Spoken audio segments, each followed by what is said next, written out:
If you're really good at marketing, like, why are you so niche? We spent 30 something million on paid ads across all of our accounts, and we get 120, 130 million already. So we're able to get a 4-to-1 ROAS universally in 90 plus niches and verticals. That's what allowed us to really jump to 8 figures, was having the expandability of like, hey, we can service as many business owners as we want. Congrats on getting beyond $1 million. What got you here won't always get you there.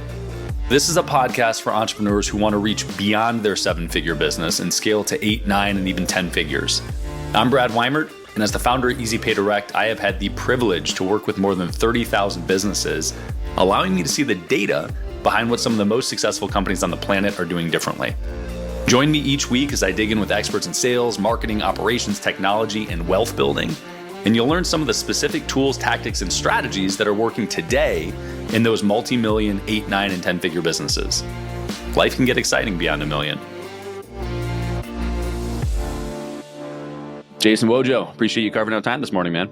Yeah, bro. That's good. So you have an agency, and I'm going to give the stats that you put out there, which are 1,300 businesses that you've helped get to 6 figures, 50 plus that you've gotten to 7 or 8 figures in revenue by running their traffic and or funnels, generating over 125 million for them. And you personally have the agency now is an 8-figure agency, which is kind of the genesis of the conversation. And I want to clarify a stat because very often agencies use that generated for client stat, and it's usually clearly articulated, but it's worth noting because people get their panties in a bunch about the difference between the two. Yeah. The thing that we had to do was we use Hyros to track all that. So like we'll have all of our client funnels combined into an agency account, and then we can track like the revenue. And also we have like this Monday, it's like a whole system that we have for Monday where we can see like ROASs, and then it adds up all the columns.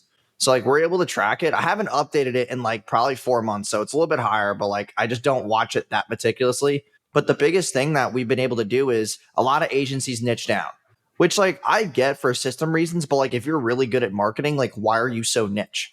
So that's where I was like, all right, well, we spent 30 something million on paid ads across all of our accounts. And that's on my Facebook business tools. So like 30 something million, I think it's like 33, and we get 120, 130 million already. That's a 4 ROAS. So we're able to get a 4-to-1 ROAS universally in 90 plus niches and verticals. And that's just because of like all the things that I had to put on paper and all the like systems and all the processes and all the things that like I did for training and all that we poured into the team. That's what allowed us to really jump to 8 figures, was having the expandability of like, hey, we can service as many business owners as we want. Obviously, there's some niches we don't work with, but at the same time, like it's still universal. Like we know if you're an e-com store selling beauty, the same thing that we do with you or the same thing that we would do in an e-com store selling clothing or whatever the case may be. Or if you're a coach consultant, you're running a webinar, you're running a VSL, you're doing an event funnel, whatever it looks like we know what systems work because we've done it already.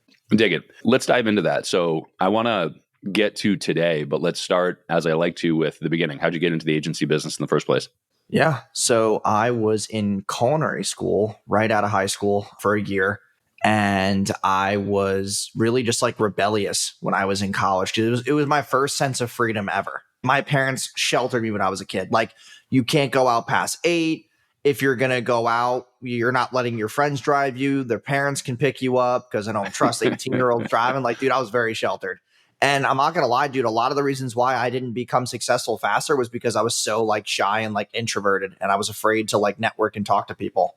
And like that really didn't help me much. And then when I went out to college, bro, I went ballistic. I was partying like never before. I was drinking. It was crazy. And I finally got out of my shell. And when that was happening, I started being rebellious, not in the sense of my behaviors, but thinking outside the box. So like that translated into me, like I had Pokemon cards inside of my trunk, like in college. And I took those, started flipping them on eBay, and I was making money like passively in college, like $200 a week, nothing insane, but like to a college kid, that's a lot of money, $200 a week. So, you know, I'm doing that. I'm going out, having fun, and dude, I'm on the internet more than ever. And I saw an ad from Ty Lopez, and it was for the 997 SMMA course, and I grabbed that. And like, I'm not the one to be like, oh, that's the only reason why I was doing well. It's not about that. It's just like I took those principles, and it was a building block to build a foundation. So like I started getting some clients locally, doing 7-day free trials. I got some barbershops, restaurants, all this stuff. And it was working. Like I got 8 people that were paying me like $300 a month after the trial. And I was making like 2 to 3 grand a month with the other jobs that I had too. And I wind up dropping out of culinary school, went home, went to business school because I understood my sense was a lot better. Like I was better at just doing business instead of cooking. Like the only reason why I went to culinary school was because I was working at a cafe when I was a kid, and my boss was like, yo, dude, you should just go to culinary school. Like you already know how to do that. So just do that. And I was like, all right, well, I had no self-awareness, so I might as well just listen to somebody else. So, when I went back to business school, I was just living at home. Like I was just living at home, I had a car, I had 3 jobs. I was playing college tennis. That was what made it more affordable because I got a scholarship. That's the one thing I was always good at was basketball and tennis. And dude, that was really exciting for me because it let me stay decently fit and active. How do you feel about pickleball? Dude, that's hard. I'm not going to lie. I've tried it and I'm like, dude, this shit is so difficult. Yeah, pickleball is like obviously it's like the weird hybrid of ping pong and tennis. Yeah. And then I started getting more clients, and then I get out of business school and my dad's like, yo, are you going to pay us rent? Because you're going to stay home, right? And I'm like, no, I do not want to live in New York anymore. I hate this entire state. So then my dad's like, all right, well, pay us rent or you can get out. And I was like, all right, well, I don't want to stay here, so I guess I'm going to get out. So I found a place on Facebook Marketplace in Florida, and it was in Orlando, Oviedo area, which is right by UCF, which is a huge college there. And I was living in this college house with a bunch of college kids in this room in the corner, paying like $750 a month. I was like, all right, if I'm going to pay my parents $600, I could probably find a place for $750, and it'd be a lot nicer of an area. So that's why I decided to move. And then from there, dude, it was just only agency. From there, it was service businesses and all that. And then at the same time, I had a client who saw videos of me on Instagram, and they sent me a bunch of apparel in the mail.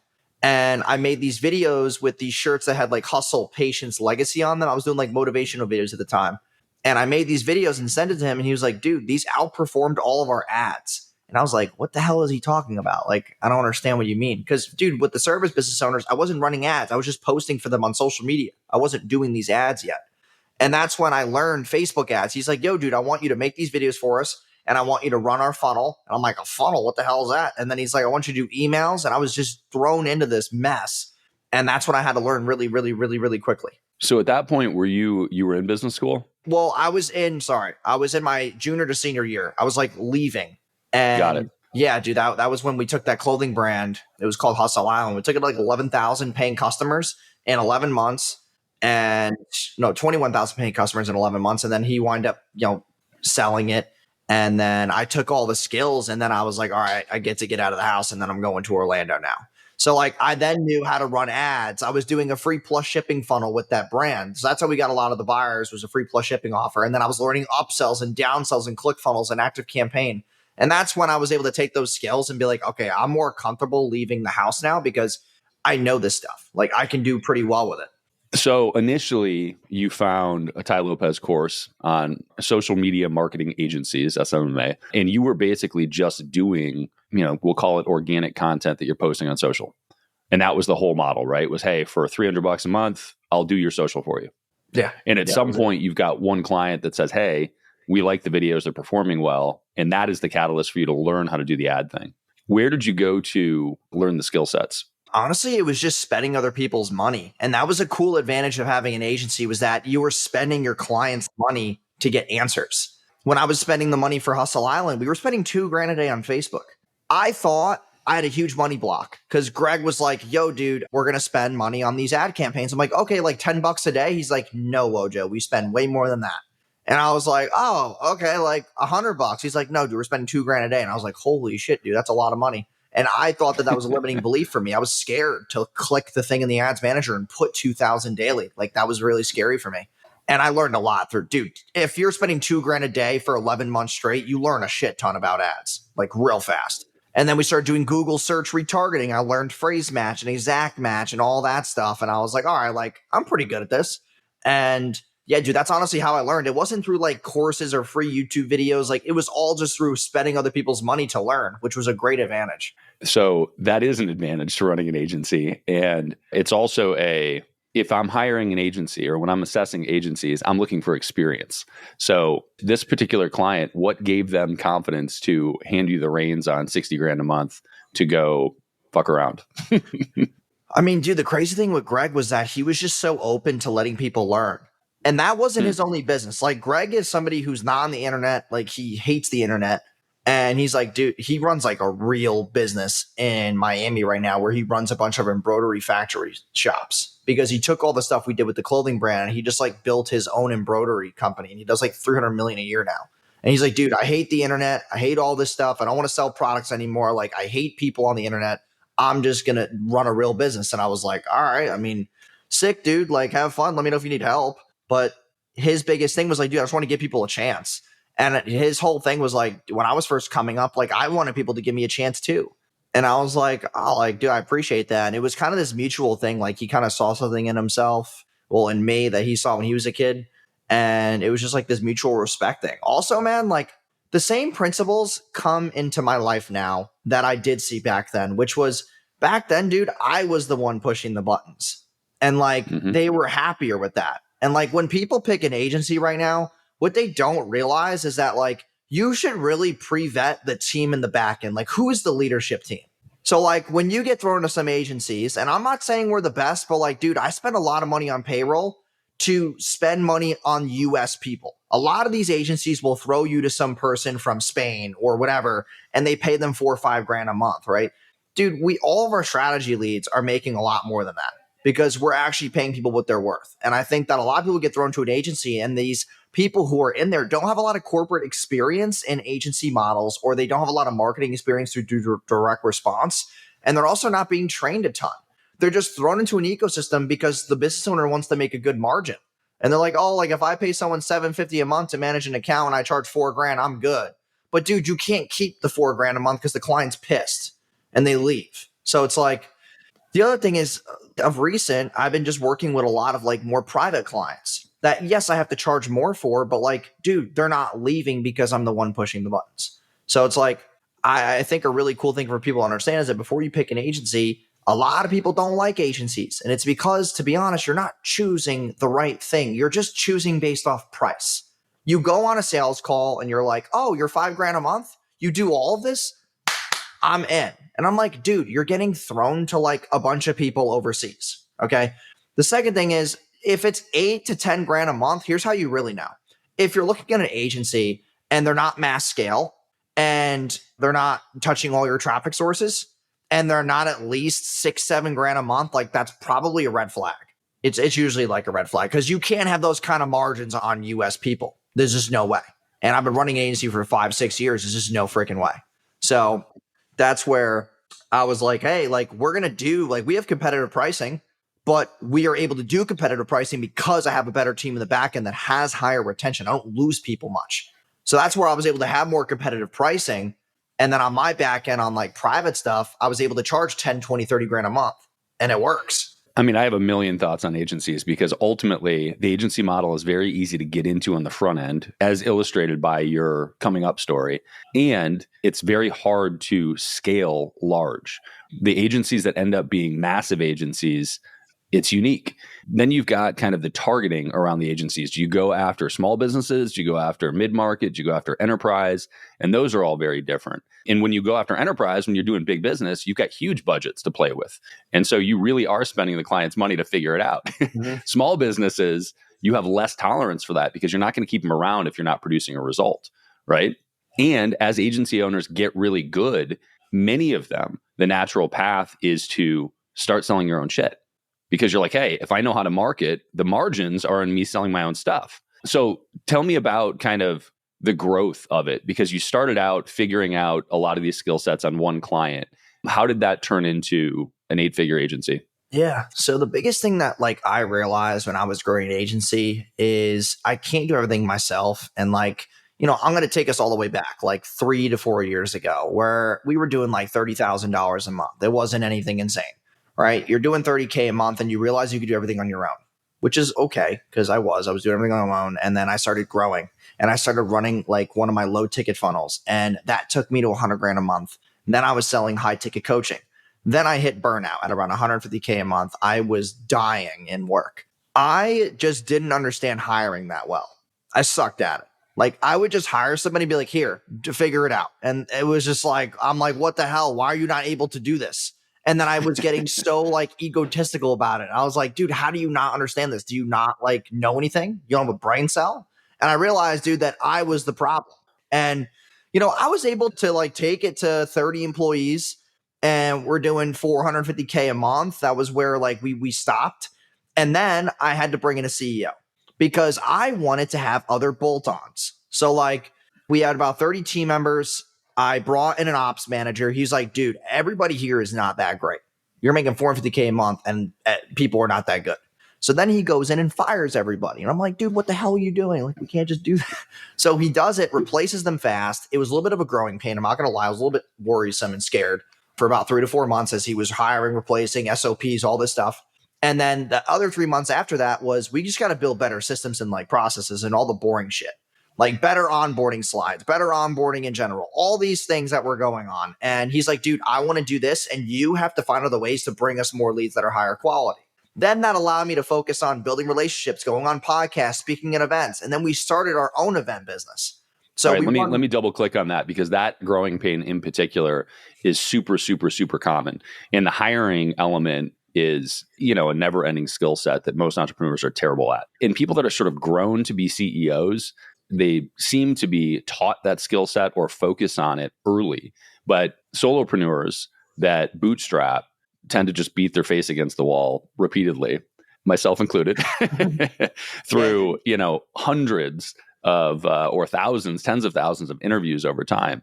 So the first question that I want to ask you is, you mentioned selling low ticket to get your agency to 150 grand a month. What does that mean in the construct of an agency? Because originally you were bringing on clients. So what were you selling?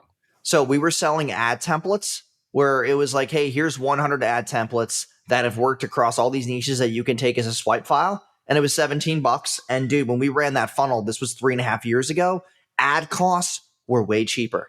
And like when we did this, dude, it crushed. Like I was able to spend maybe like 3 to 4 grand a day. It was self-liquidating. And then I was selling high ticket on the back end. Yeah. And I think I underestimated it. I think like 1 month we did like 200 something grand when I was running the funnel at full speed.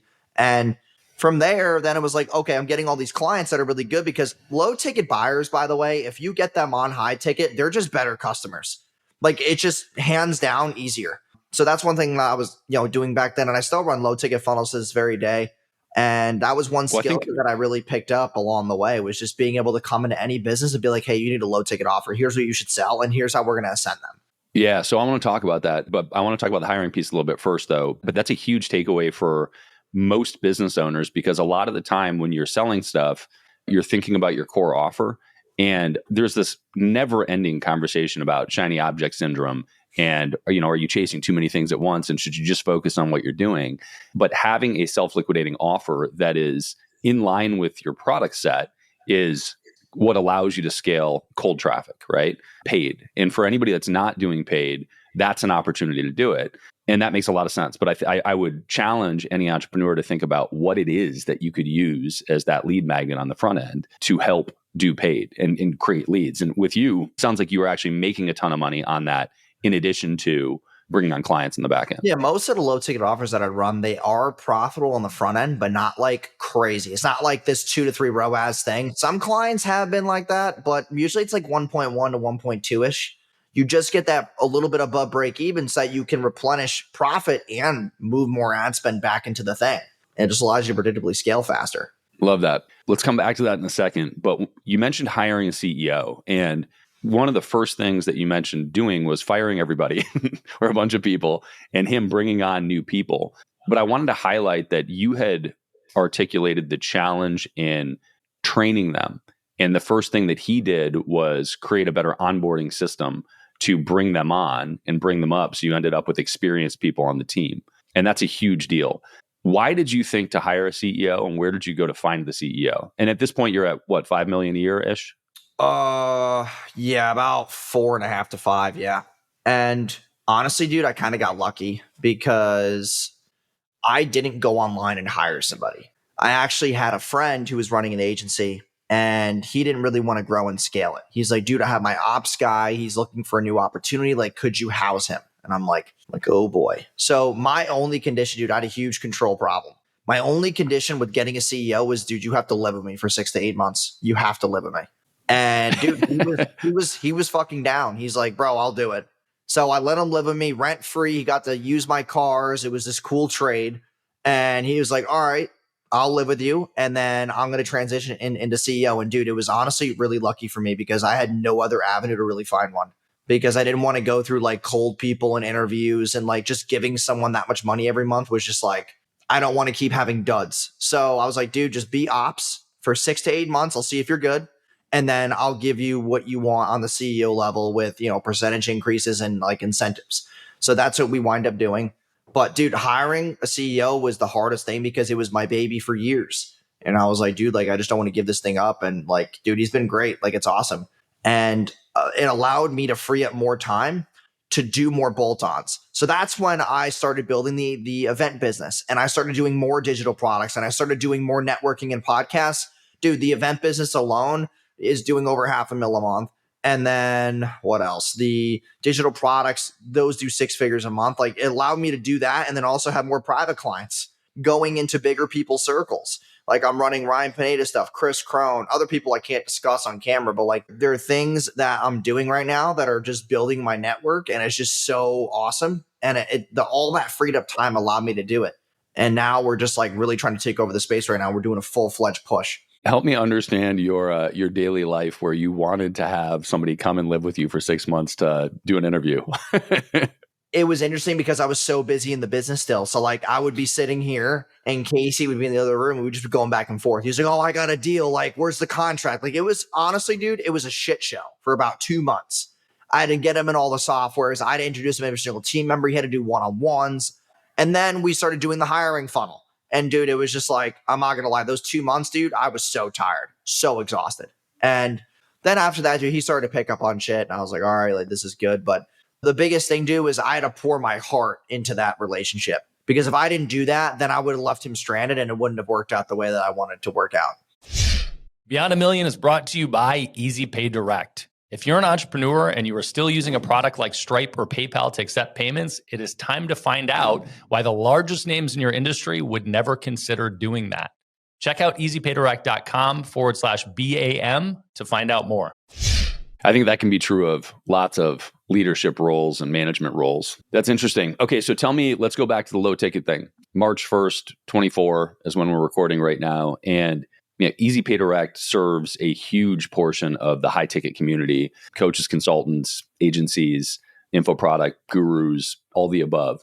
But the trend for the last probably, 5, 6, 7, 8 years has heavily moved towards publicizing the high ticket business model.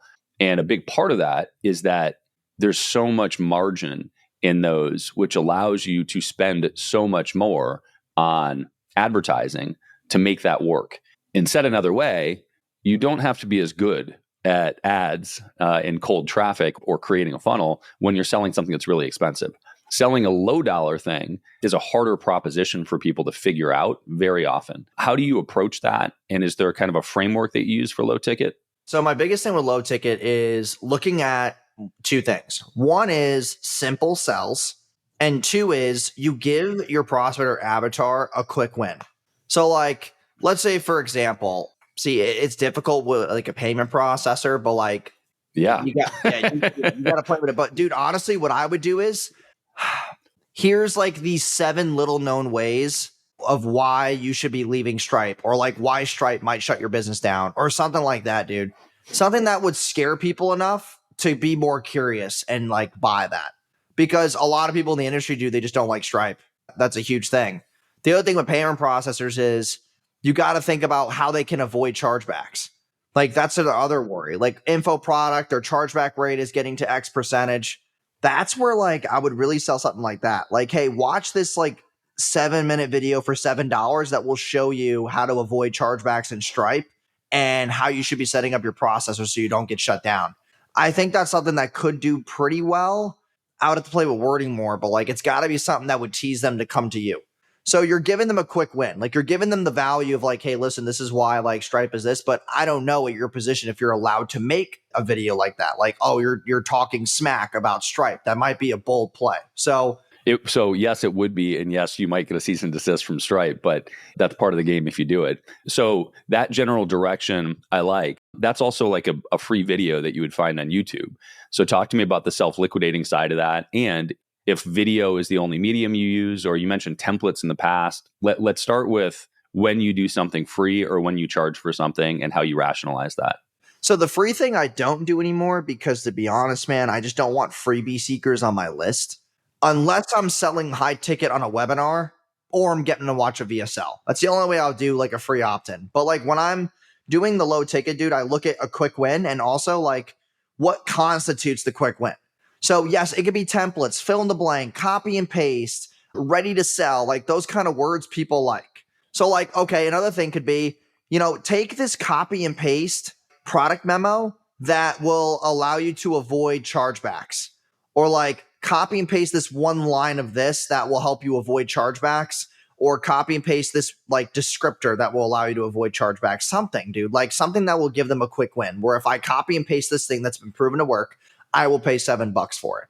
And dude, like the whole piece of what you were asking is like, oh, like what constitutes you charging it? It's a unique mechanism and curiosity. So regardless of what you're selling, dude, like what is the thing that makes the thing unique? Like, why is it unique? And why is it something that they just can't go on Google and search themselves? And then the second thing is on top of mechanism, fast implementation. Like, can they just grab this thing and implement it right away? Is it something that's going to take them a week to implement? No, it shouldn't be. It should be same day or within 15 minutes or less. So like, that's the way that I look at a low ticket offer. It's something that teases the back end high ticket. So like if you're a sales coach, let's say, this is a cool example. Let's say you're a sales coach and you coach sales teams. What's my low ticket offer? Here's my proven sales script after selling over $37 million or something, whatever the number is online. Here's the one sales script that's worked across every single niche. And like, that's your sales script. It's fill in the blank. Take it and run with it. And then the order bump is like, here's the top 13 objections. And here's my exact answers word for word on how to beat them. And it's worked in universally all these niches. That would be a good low ticket front end. So that's the way that I look at low ticket offers. I love it. So roughly, and obviously I would imagine you play with price points and it varies from client to client, product to product, industry to industry. But you mentioned a $7 upfront for the low ticket and then an order bump. What is the funnel like for that? Are you going, is it a $7 product, a $30 upsell to directly to a high ticket, or how do you approach that? So it depends on price points, but if you're starting at a $7 one, the order bump is usually like 17. And then the first upsell is 37. And then you're going to like a 47, then you're going to a 97. And then they leave the funnel. If you're starting at $27, $37, your order bump's going to be 27, 37 too. And then your first upsell is 97. And then your second upsell is 197 or higher. And then the funnel's over. And then it goes to like a thank you page with a calendar on it. But yeah. A calendar to book a call? Yeah, because that's where you're going to sell your high ticket. Or you have setters on the phone who are calling the buyers right away to book them. Mm-hmm. Got it. Interesting. Let's go back to agency and how you approach sort of helping people build out their marketing in general. Because one of the things that you promote is the variety of industries that you're in. And you mentioned it earlier, but you said, I think, or maybe I heard you in prep for this, talking about sort of if you're going to have a marketing agency, being good at everything versus being good at one industry or one skill set. But it's really common for agencies to be niche and say, hey, we do Facebook ads or we do YouTube, and that's our expertise. How do you think about approaching a huge variety of things? And let's actually just start with what the variety is that your agency does for clients. Yeah, so like we do, and here's the biggest piece, is to really answer that question in like one thing. It's if you are good at developing offers, you can work with anybody. If you have a really good offer, your marketing doesn't have to be that good.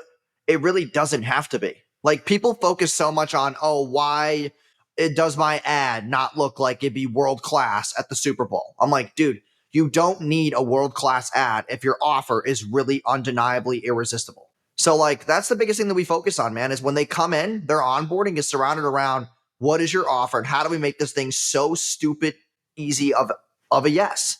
Because if the offer is really sexy, dude, the landing page doesn't to be that insane. The ad doesn't to be that insane. The ad and the offer sells itself. And then we have to focus a lot on lead nurture and automations and text, which we already have SOPs for. So it's like we were able to systemize that in 4 really key important parts. Like number 1's the offer. 2 is, what's your landing page going to look like? Are you running lead forms? Like, what are those qualification questions? What are the right qualification questions? And then 3, are your ads, but the omnipresence. So like not just running Facebook because Facebook is this goat of ad platforms. Like maybe your offer would work better on TikTok or YouTube or Google search, like Google shopping. Like where should we start? And then fourth is the KPIs, which are like, what are the numbers that dictate success? What have we seen in the past in your niche? Maybe we haven't worked with your niche. Maybe we have to develop KPIs to set for each party. Like, what does that look like? And I just think that we were able to systemize it a lot easier so that we could service more people. A lot of people go to an agency and all they do is run their ads.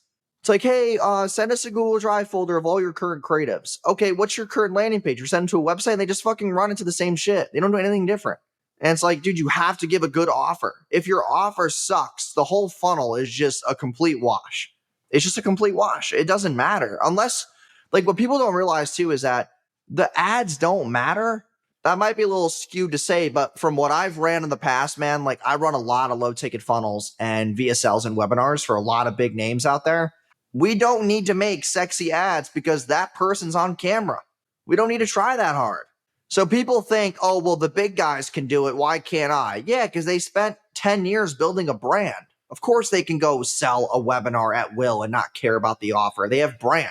Mm-hmm. So like you're not Nike. No one knows who you are. No one cares who you are yet. You have to have a good offer to get in front of people's faces. Yeah.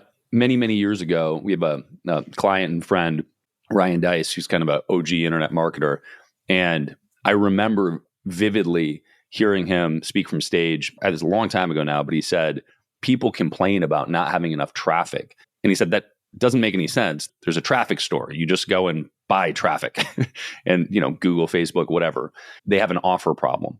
And if your offer isn't good enough, nobody cares. And so nobody's buying no matter how much traffic you get there.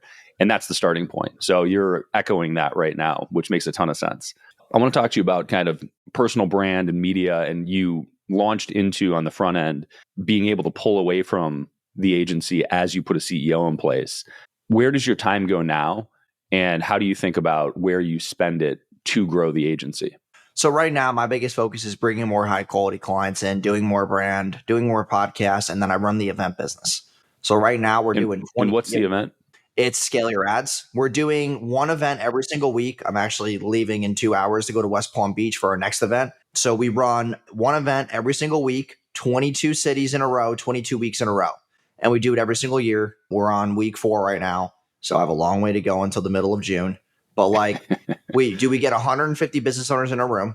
We run ads for it. It's a free event, by the way. Like, we don't charge. And this is a big thing with me, is that whenever people tell you don't do that, it's a waste, I do it. Because they don't want you to know the actual secret and the sauce behind it. But like, dude, like with running these events, we'll get 150 people in a room. We have a really good offer and I'm spending 20K on an event. Like, dude, I'll pull 200 grand, 300 grand out of the room on a free event. Like, why the hell would I not run that? So also it's like, we get better people in person. These are real business owners making 25K a month, 100K a month, sometimes $1 million a month or more. They're real business owners. Like, it's the most no-brainer thing ever. And when we do this, we build brand because I'm getting more reach. When I'm up there speaking, people are posting me on their story. They're tagging me. Free engagement, free followers, free just overall brand. And then on top of it, dude, we're getting higher lifetime value customers because they're signing for longer commitments in person, higher LTV. Then third is that I'm bringing the leads as a bolt-on to Wojo Media. Scale Your Ads is just a lead source. Come to an event, buy, go to Wojo Media, and Casey will handle the show. So my primary focus is just how do I bolt on more leads? Second thing is, how do we get in bigger circles? I want my phone to look like Hollywood. My whole goal is to get every single person that you could think of in my cell phone, which is happening so far. It's working really well. And then 3 is more podcasts, more partner posts, and just more partnerships with people. It doesn't matter who you are. I know that if I do private work with you, you will make money. You literally can't lose. Every single person I'm doing private work right now, like, dude, they're not losing. They're actually killing the game. And they're like trying to keep me as this like secret. Like, they don't want me working with other people. They're like, dude, I run the real estate industry. I don't want you doing shit with anybody else. I run a book funnel. I don't want you working with anybody else. And it's because I get to sit there and work on their stuff and diligently get them results and scale the shit out of their funnel, because they don't want to work with the agency that goes to a team. They want the guy. So I was like, hey, if you want the guy, you got to pay 20, 30 grand a month. And they're like, shit, that's a lot. But I'm like, dude, it's going to be worth it. Like, just trust me. And like, that's been working very well. So is that the offer at the live events? You mentioned that Wojo Media is getting the leads from the events, which makes sense. So the agency that you have is converting the free leads that come into that event. Are you selling something else at the live events as well? So the live events, we sell them through the agency model. That's what they're getting. And then like what I sell privately, that's through just networking referrals. And like, yeah, that's really just where that comes from. There's maybe one person a month who comes from events who can actually afford that. Because there's some people who come to the front of the room and they're like, hey, like, thanks for the event. They shake hands, take a picture, and they're like, hey, like, I want you to do my stuff. Like, what do you charge? And I'm like, oh, here we go. So it's like, I get that maybe once a month, one person from an event, because it's a pretty expensive package. And plus I require a certain amount of ad spend, because if I'm going to charge you that much, you got to be willing to spend 2-3 grand a day. You have to. So it's a very small crowd that's going to be able to do that. So yeah, I mean, that's just like, that just comes and goes, but I can't do that many people. I have 12 right now. So like for me to do more people right now, it's kind of tough. And plus none of the clients are leaving because it's private. So like, it's just tough. But then that leads to me getting thrown in group chats of like, hey, I have a friend. He wants you to do a low ticket funnel, but can't afford the retainer.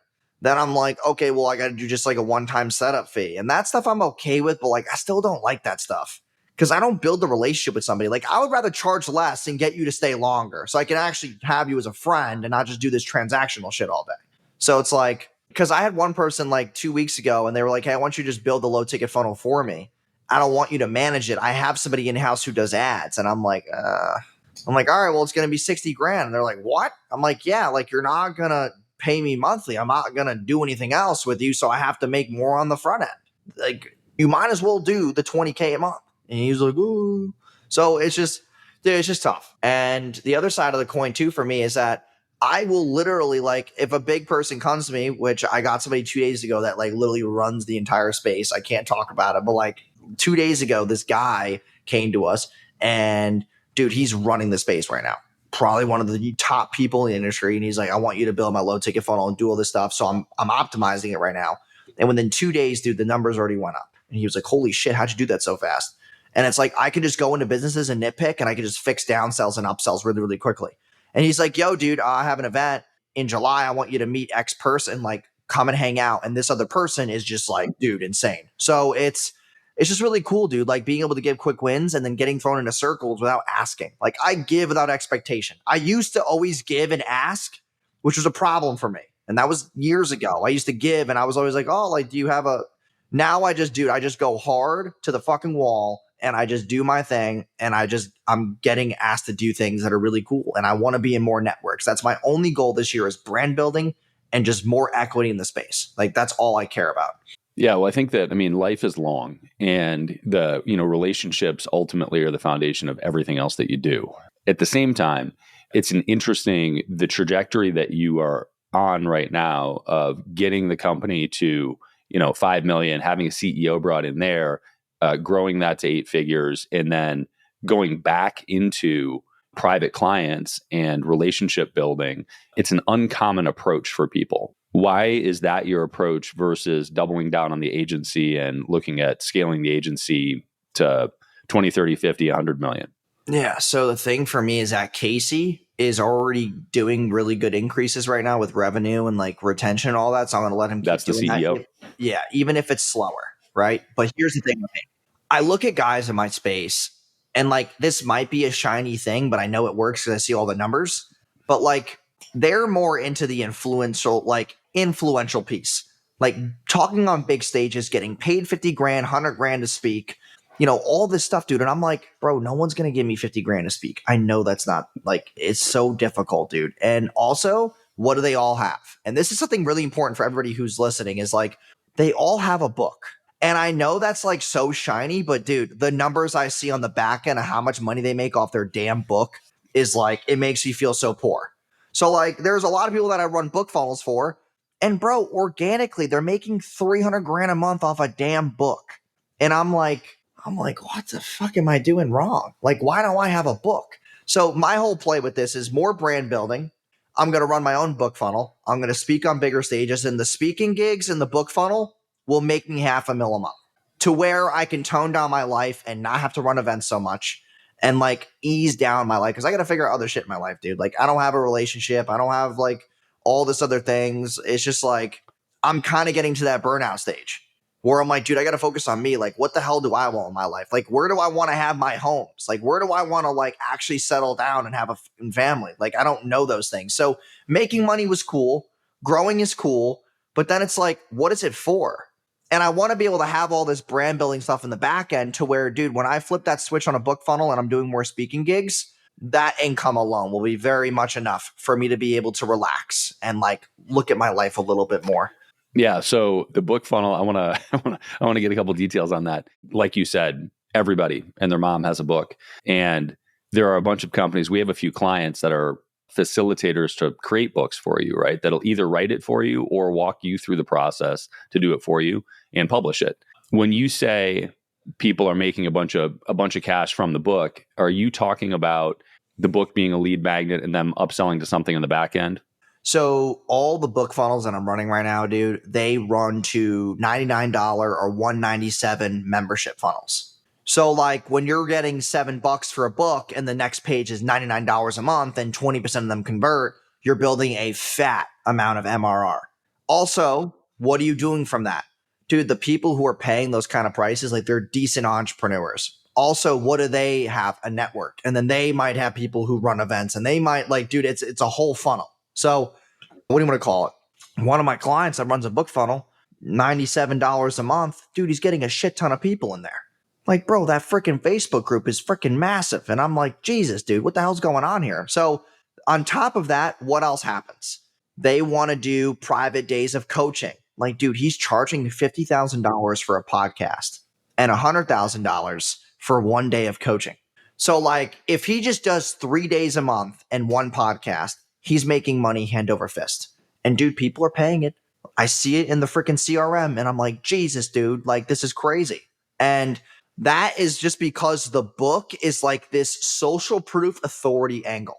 I don't know what it is because to be honest, dude, I don't read books. I don't have time for that shit. And I see people who have these book funnels and they're just like cashing, dude, cashing. And I'm just like, yeah, Jesus. There's definitely a credibility piece there. And I think that it's changing, over time. And it will, anytime you can automate something entirely, you're going to lose the cachet at some point. Because, part of what made books historically credible is that it was difficult to get a book published and you had to have somebody publish it for you, right? Which people didn't know how to do. And then it's getting on the lists. And then you realize you can game some of the lists. And so the credibility is eroding, but it hasn't yet. There's still this high status attached to having a best-selling book in some capacity. Okay, so before we wrap here, a couple things that I think are relevant to almost everybody. The first is you've had exposure to a whole bunch of different business types that you've scaled ads for. What's a very common mistake that business owners make when they're trying to scale cold traffic? When they're trying to scale cold traffic, they don't realize that breaking even is a good thing. They don't realize that. They're so attached to front end profit that they really don't realize that if I spend like one of our low ticket funnels that I run right now, I spend 12 grand a day and I make $11,000 back. Most people would tell me to turn it off. You're wrong. You don't understand how to have a good sales process and sell high ticket. If I lose $1,000 a day and I'm getting 400 buyers a day and I can't give one person to give me $1,000, I'm the problem, not the ad. I'm the problem. That's the like. You're looking for front end profit? Wrong. Unless you're e-com, I get it. But like, dude, if you're running a high ticket and then you have an info product business and you're not happy breaking even, I will buy the business from you. And that's what I say to everybody. Sell it to me. I'll buy it. Like it's stupid to not want to break even on the front end. Where does AI fit into your marketing right now? I'll be honest, dude, zero. I freaking hate it. I hate ChatGPT. I hate all the stuff that it's programming us to think. I mean, AI, like, dude, Zapier, Monday, all that shit, dude, of course. But if you're going to automate an email and you can't write the right verbiage, like, you're not a marketer. You're an ass clown. I just can't do it. Like, dude, I can't tell you enough how annoying it is when I see ChatGPT emails and I can tell when they're ChatGPT'd, ad copies ChatGPT'd, all this shit is ChatGPT'd. Like, you're not a marketer. You don't need to do that shit. You're doing it because you're just being lazy. Like, stop being lazy and own your marketing, prove your concept, build a foundation, and then you can delegate proof of concept to other people. But dude, ChatGPT will not save your business. So no. Do you see a path for AI to be a part of your marketing mix? The only thing I would want to use AI for is like somehow replicating me to do like cool shit in the business. So for example, like onboarding videos that are custom and my mouth would change to the person's name. That's something that's appealing. Like, hey, welcome to Wojo Media, Jason here. Hey, Jeremiah, or hey, like it changes the name to the voice. Like little shit like that helps out the journey. But like, I'm not going to map a client's thing around it. The only thing that I would do with that is like, let's say a client wants to run an event funnel or something like that. I have proven templates that if I could ask AI to brand the funnel for me, then that would be cool. Like little shit like that, but not the whole thing. The little things, yes. But yeah, I'm not going to put all my eggs in that basket. If you were to build the agency again, what would you do differently, if anything? Ooh, that's a good question. If I were to build it differently, I would have spent a lot more money on personal branding, and I would have started a podcast sooner, and I would have looked at like bigger people in the space as relationships, not money. Mm. And those, because I had a lot of opportunities when I first came up, but I was so hungry to make money because I was fucking broke. And I was like, I just want to make money. So like, I don't really care about the relationship, just pay me a retainer. And I didn't realize that, like, dude, if I provide value and people see value, then they will give me more referrals and intrinsic value and relationships than I could ever see. And the funny part is, dude, is also what would I have done differently? I would have invested more money into things that don't give you a direct ROI. I know that sounds insane, but like for business owners out there who are really looking to grow and scale, start going to events. Stop having an ego around who you're meeting because you never know who can help you. And like, I spend more money now on podcasts, traveling, going to events, and shit that doesn't give you a direct ROI. It's not this paper for paper ROI. And dude, it makes a lot more for us. And I've spent like probably like 100 something grand on events and all this stuff over the last 3 months. Bro, the value that I've gotten is just disgusting. The relationships I have are nuts. The contacts I've gotten are nuts. It's not a direct ROI. It's an LTV based ROI. It's just long term. Yeah, I love that. And I think you said that very well. It's difficult when you're broke to not chase money because you're in a hurry to change your lifestyle. Yeah. And it actually oddly is the biggest thing that gets in your way because more successful people also smell that and feel it and don't want to be around it. So the more successful you are, at least to some level, the less you focus on the independent transaction. Because it doesn't matter. It's not moving the needle, the independent transaction. It's also not going to change your life. No. Like, well, that's what I mean. It doesn't matter. It's not going to change your life in the moment. And I think as you start to scale things, you recognize that the bigger picture has to be a ton of things happening together. And those things are all dependent on those relationships. I love that. That's great, man. Well, I appreciate you carving out the time. If people want to find out more about you, the agency, the events, whatever, where do you want to point them? So if they go on Instagram, I'm on there at the Jason Wojo. And then if they go to officialjasonwojo.com, they can see all the events. I'm coming to probably a city near anybody here who's watching.